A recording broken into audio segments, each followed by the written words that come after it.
So, if you look at financing, more precisely, how the problem of implementation gets particularly acute when it comes to financing, and more specifically regarding foreign aid or ODA, official development assistance. Upon reading these UN documents, such as the SDGs and related documents, you'll quickly see that they are constantly referring to each other and constantly recommitting to a number of other declarations and resolutions, and often referring to different bodies and actors who they all rely on in order for the agenda to get implemented.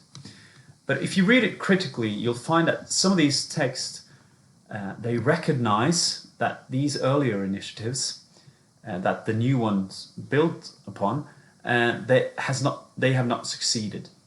For example, if you take the Addis Ababa Action Agenda, that builds upon the 2002 Monterey Consensus, which has not yet been fully achieved.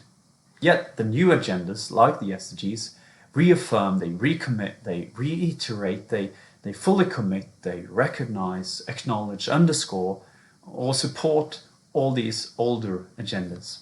So for example, if we take the target of 0.7% of gross national income from the OECD countries, that is supposed to be allocated to foreign aid, or ODA. If the OECD countries had achieved that, that would be more than enough to do away with extreme poverty, if these resources were targeted towards that specific goal of ending extreme poverty. Yet it would only lift people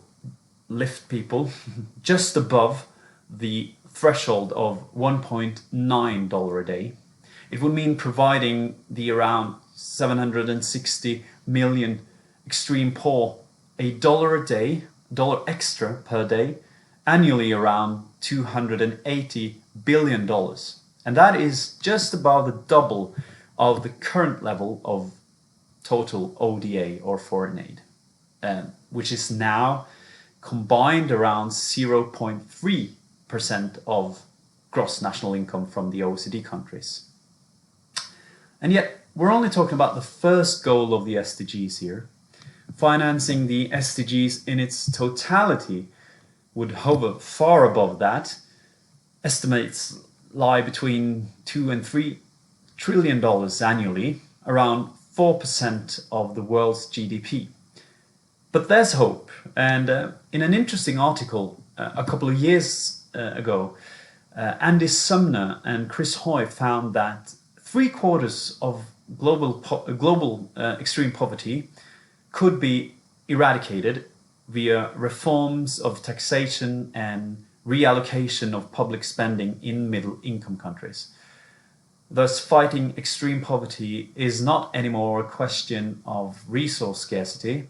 It is a question of political economy and national redistribution. So what middle-income countries choose to subsidize and spend money on, and how they reallocate tax from the richest part of the population, is the question. Yet, if we take a long and hard look at the progress of the SDGs now, the world is not on track for achieving most of these goals and targets. Almost every status report that you'll find repeats this. More needs to be done.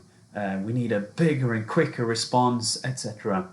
And maybe, just maybe, this is the result of the sometimes long distance between political compromises of the likes the world has never seen, like these grand political compromises within the SDGs, and the hard realities of implementation, where financing is just one of many hurdles that we need to overcome.